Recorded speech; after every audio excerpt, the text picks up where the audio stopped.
Narcissists appear to be stuck in the paranoid-schizoid position of Melanie Klein's theory of object relations. I know, that's quite a mouthful, isn't it? So let's break it down. This is a psychodynamic or psychoanalytical perspective on the state of the narcissist. This was inspired by hearing Sam Vaknin use the term schizoid core when referring to a narcissist. This led to me actually developing some faulty beliefs or faulty understandings of what the schizoid core within a narcissist actually meant.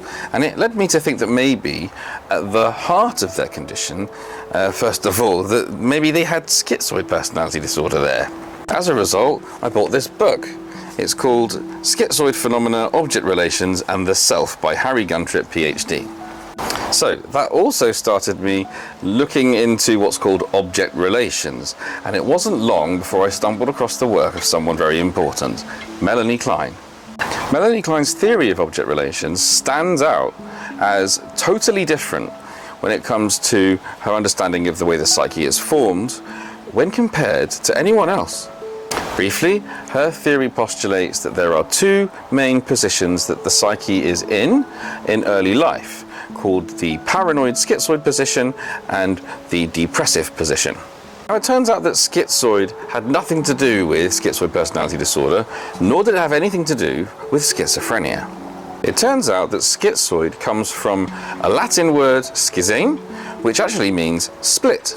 From Freud onwards, pretty much every psychoanalyst starts from one position, that when the baby is in the womb, their needs are being met as they arise. But when the cord is cut, now there's a time delay between needs arising and them being met. Melanie Klein's stroke of genius was to observe that this would actually start organizing the psyche into two binary states, all good and all bad, satisfactions and needs. Needs are kind of like states of tension, aren't they, if you think about it? This organization is said to be the first main ego defense that occurs, called splitting. In this context, it is actually an organization principle, but it is often referred to as an ego defense, and also a behavioral pattern known in BPD, as we know.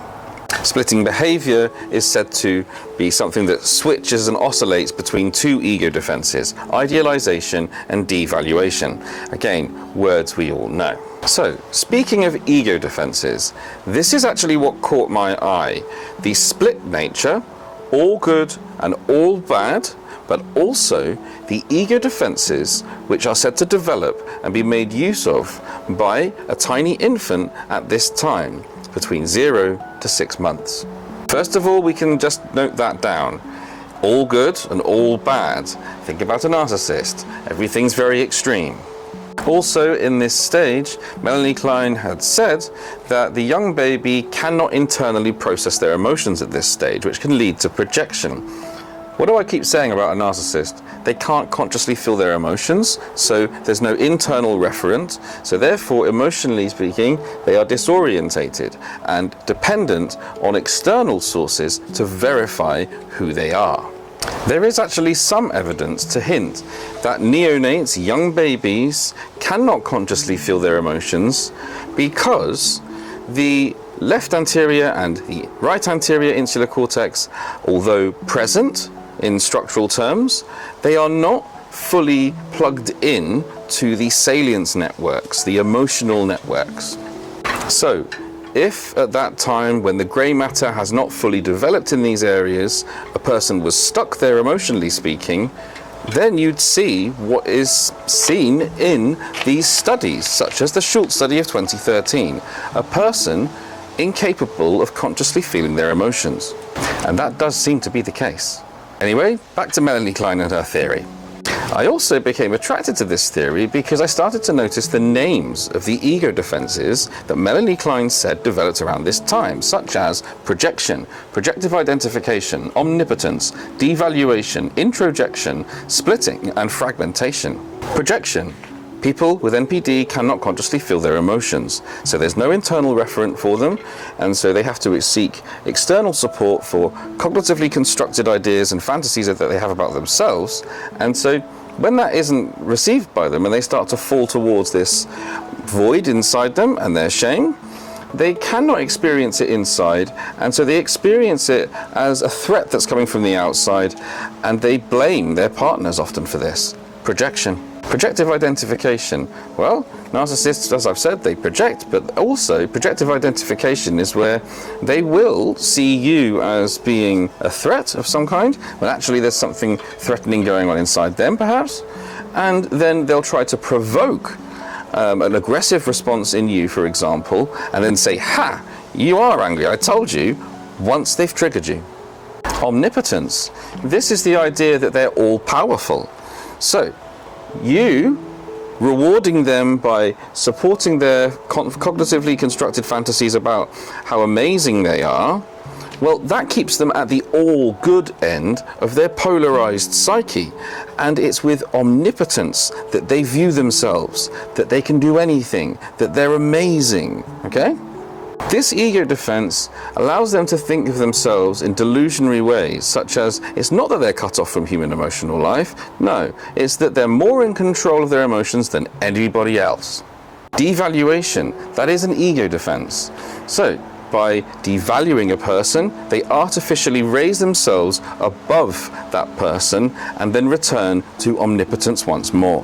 Introjection, they do not have a personality of their own, and so what they do is they try to absorb character traits from other people and play them off as if they do in fact have a felt self, but they don't. Fragmentation. Now this one's something you're probably not familiar with.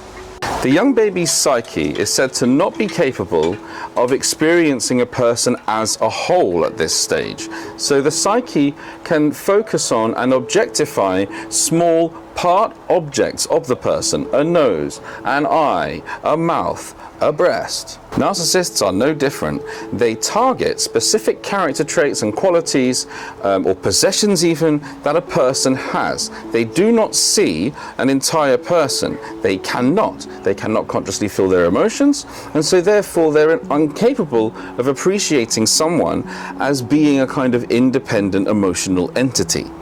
To them, people are simply resources of some kind. Melanie Klein also talked about something that the baby is engaged in. They are engaged in avoiding annihilation anxiety.